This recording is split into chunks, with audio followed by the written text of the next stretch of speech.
हल्कू नामक एक गरीब किसान था जो बहुत गरीब था। उसकी थोड़ा जमीन थे। वह उसे जमीन पर खेती करके गुजारा कर और कर्ज चुकाकर खत्म हो जाता था।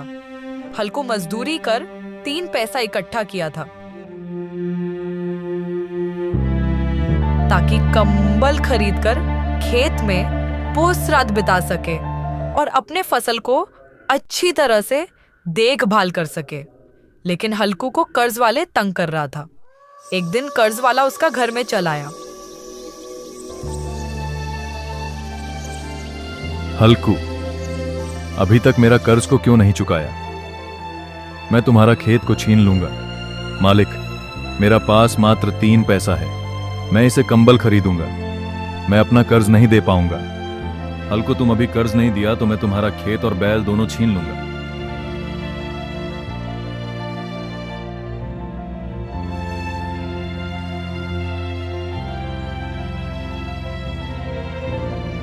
अरे सुनो, सहाना आया है, लाओ। जो पैसे रखे हो दे दो, किसी तरह गर्दन तो छूटे। मुन्नी झाड़ू लगा रही थी। वह बोली, 3 ही रुपए है, दे दूंगी तो कंबल कैसे आएगा? माघ पुष्य की रात खेत में कैसे कटेगी? उसे बोल दो फसल में पैसे देंगे, अभी नहीं है। हल्कू थोड़ी देर तक चुपचाप खड़ा रहा। वह अपने दिल में सोचता रहा। पूष सर पर आ गया। बिना कंबल के रात को सो नहीं पाऊंगा, लेकिन सहाना मानेगा नहीं। हल्कू रंजीता होकर बोला, ला दे दे गर्दन, किसी तरह से छूटे। मैं कंबल के लिए दूसरा उपाय सोचूंगा। मुन्नी उसके पास से दूर हट गई और बोली, कर चुके दूसरी उपाय, जरा सुनो कौन उपाय करोगे? हाँ, न जाने कितना रुपया बाकी है, किसी तरह आधा ही नहीं होता। मैं कहती हूँ तुम खेती क्यों नहीं छोड़ देते? मर मार के कम करो, पैदावार हो उससे कर्जा आधा करो, ऐसी खेती से बात जाए। मैं रुपए नहीं दूंगी। तो क्या मार खाऊंगा? मार काहे खाओगे, उसका राज है क्या? लेकिन हल्कू का यह कहकर उसकी तनी हुई जुबान ढीली पड़ गई और वह हल्कू को रुपए दे दी।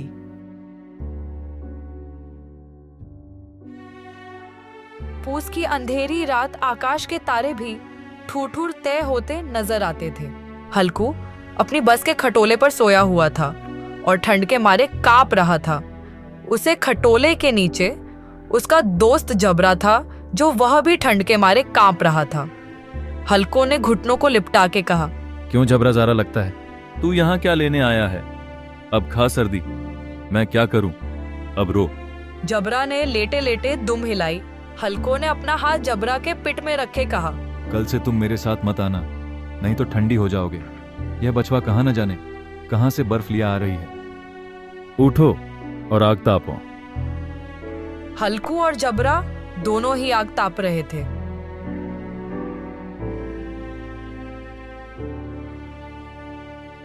आग तापकर हल्कू फिर से खटिया में जाकर लेटा और सोच लिया, चाहे जो कुछ भी हो, अब मैं सो जाऊंगा। लेकिन एक लम्हे में उसका कलेजा कांपने लगा। जब किसी तरह ना रहा गया उसने तब जबरा को धीरे से उठाया और उसके सर को थपथपाकर उसको अपने गोद में सुला दिया। कुत्ते के जिस्म से मालूम नहीं कैसी बदबू आ रही थी, लेकिन उसकी गोद में चिपकाते हुए ऐसा सुख मालूम हुआ था जो इधर महीनों से उसे ना मिला था। जबर शायद यह सवाल कर रहा था, जो वरिष्ठ यही है, और हल्कू की रूह इतनी पाक थी कि उसे कुत्ते से बिल्कुल नफरत ना थी। वह अपने गरीबी से परेशान था, जिसकी वजह से वह यह हालात पर पहुंच गया था। ऐसी अनोखी दोस्ती ने उसके रूह के सब दरवाजे खोल दिए थे। इतने में जबरा ने किसी जानवर की आहट पाई। वह झट से उठा और खटिया से नीचे आकर भौंकने लगा। हल्कू ने उसे कई बार पुचकाकर बुलाया, पर वह उसके पास न आया। खेत में चारों तरफ दौड़ दौड़ के भौंकने लगा। एक लम्हे के लिए आ भी जाता, लेकिन फिर दौड़ता।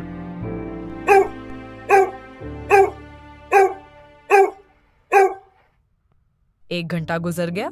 सर्दी बढ़ने लगी। हल्कू उठ बैठा और दोनों घुटनों को छाती से मिलकर सर को छुपा लिया।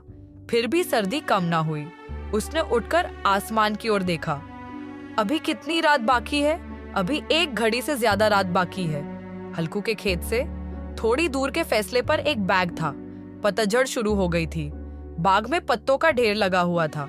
हल्कू ने सोचा, चलकर पत्तियां बटरूं और उनको जलाकर खूब टापूं। रात को कोई मुझे पत्तियां बटर से देखे तो समझ कि कोई भूत है। कौन जाने कोई जानकारी छुपा बैठा हो। मगर अब तो बैठे नहीं रह जाता, बहुत ठंड है। उसने पास के अरहर के खेत में जाकर कई पौधे उखाड़े और उसका एक झाड़ू बनाकर हाथ में सुलगता हुआ उपला लिए बाग की तरफ चला। जब जबरा ने उसे जाते देखा तो पास आया और दुम हिलाने लगा। हल्कू ने कहा, अब तो रहा नहीं जाता। जबरू चलो, बाहर में पत्तियां बटर के तापे इकट्ठे हो जाएंगे तो फिर आकर सोएंगे, तभी तो राहत बहुत मिलेगी। थोड़ी देर में पत्तियां बटोर लिया और उसे जला दिया और दोनों आग तापने लगे। जबरा फिर से जोर से भौंककर खेत की तरफ भागा। हल्कू को ऐसा मालूम हुआ जानवर का एक झुंड उसके खेत में आया। शायद नीलगाय होगी। उनके कूदने और दौड़ने के आवाज साफ साफ आ रहे थे। फिर ऐसा मालूम हुआ खेत में चल रही है। हल्कू ने अपने दिल में बोला, अरे मुझे भी कैसे धोखा हुआ भला। जबरा के होते हुए भला कोई खेत में कैसे आ सकता है। उसने जोर से आवाज लगाई, जबरा ओ जबरा। जबरा भौंकता रहा। उसके पास आया। जानवरों के चलने की आवाज चर चर सुनाई देने लगी। हल्कू अब अपने को फरीब ना दे सका, मगर उसे वक्त अपनी जगह से हिलना जहर मालूम होता था।